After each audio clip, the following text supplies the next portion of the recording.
India European union ബന്ധങ്ങൾ പ്രതിരോധശേഷിയുള്ള വിതരണ ശൃംഖലകളിൽ സഹകരിക്കുന്നതിലൂടെ ലോക സമ്പദ് വ്യവസ്ഥയെ അപകടത്തിലാക്കുമെന്നും ശക്തമായ വ്യാപാരം, മൊബിലിറ്റി, സുരക്ഷാ പങ്കാളിത്തങ്ങൾ എന്നിവയിലൂടെ ആഗോളക്രമം സുസ്ഥിരമാക്കുമെന്നും വിദേശകാര്യമന്ത്രി എസ് ജയശങ്കർ നിരവധി യൂറോപ്യൻ രാജ്യങ്ങളിൽ നിന്നുള്ള അംബാസഡർമാരെ കാണുകയും അവരുമായി സംവദിക്കുകയും നിലവിലെ ആഗോള സ്ഥിതിഗതികൾ ചർച്ച ചെയ്യുകയും ചെയ്തു.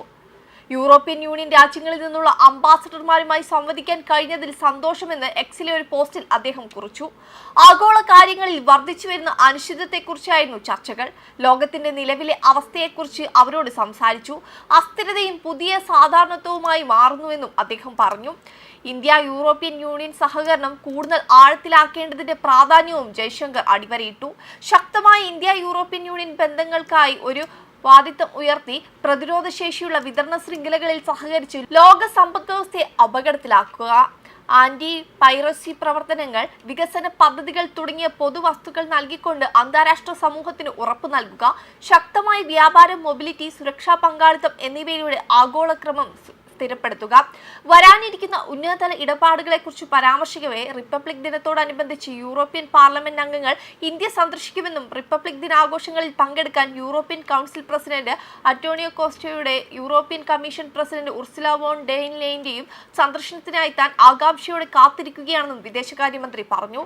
അതേസമയം ഈ ആഴ്ച ആദ്യം ഇന്ത്യ, സ്പെയിൻ ദ്വിവത്സര സാംസ്കാരിക, ടൂറിസം, കൃത്രിമ ബുദ്ധി എന്നിവയുടെ ലോഗോ സ്പാനിഷ് പ്രതിനിധി ജോസ് മാനുവൽ അൽബാറസുമായി ചേർന്ന് ജയശങ്കർ അനാച്ഛാദനം ചെയ്തു. ഇരു രാജ്യങ്ങളും തമ്മിലുള്ള നയതന്ത്ര ബന്ധത്തിന്റെ 70 വർഷത്തെ അടയാളപ്പെടുത്തി.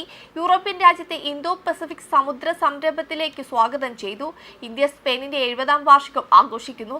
സാംസ്കാരികം, ടൂറിസം, കൃത്രിമ ബുദ്ധി എന്നിവയുടെ ദ്വിവത്സരാഘോഷം അടയാളപ്പെടുത്തിക്കൊണ്ട് വിദേശകാര്യമന്ത്രി ജോസ് മാനുവൽ അൽബാറസുമായി ചേർന്ന് ഇന്ത്യ സ്പെയിനിലെ ലോഗോ അനാച്ഛാദനം ചെയ്യുന്നതിൽ സന്തോഷമുണ്ടെന്ന് സോഷ്യൽ മീഡിയ പ്ലാറ്റ്ഫോമായ എക്സിൽ ജയശങ്കർ കുറിച്ചു. സ്പാനിഷ് വിദേശകാര്യമന്ത്രിയുടെ രാജ്യത്തോടുള്ള ഔദ്യോഗിക സന്ദർശന വേളയിലാണ് ഇത് സംഭവിക്കുന്നത്. ഈ സമയത്ത് അദ്ദേഹം ജയശങ്കറുമായി ഉഭയകക്ഷി സഹകരണത്തെക്കുറിച്ചും ആഗോള പ്രശ്നങ്ങളെക്കുറിച്ചും വിപുലമായ ചർച്ചകൾ നടത്തി. ഇരു രാജ്യങ്ങളും തമ്മിലുള്ള ശക്തമായ രാഷ്ട്രീയ സംഭാഷണം വീണ്ടും ഉറപ്പിക്കുന്നതിനിടയിൽ ഇരു നേതാക്കളും തമ്മിലുള്ള ചർച്ചകൾ വ്യാപാരം, നിക്ഷേപം, പ്രതിരോധം, സാങ്കേതികവിദ്യ, വിദ്യാഭ്യാസം, ജനങ്ങൾ തമ്മിലുള്ള ബന്ധം എന്നിവ ഉൾപ്പെടെ പരസ്പര താൽപര്യമുള്ള പ്രധാന മേഖലകളെ ഉൾപ്പെടുത്തിയെന്ന് എക്സിൽ ഒരു പ്രത്യേക പോസ്റ്റിൽ കുറിച്ചു. ഒന്നിലധികം മേഖലകളിലായി ഇന്ത്യ യൂറോപ്യൻ യൂണിയൻ ബന്ധം കൂടുതൽ ശക്തമാക്കുന്നതിന് സ്പെയിനിന്റെ പിന്തുണയ്ക്ക് അദ്ദേഹം നന്ദിയും പറഞ്ഞു. വെബ് ഡെസ്ക് കർമ്മ ന്യൂസ്.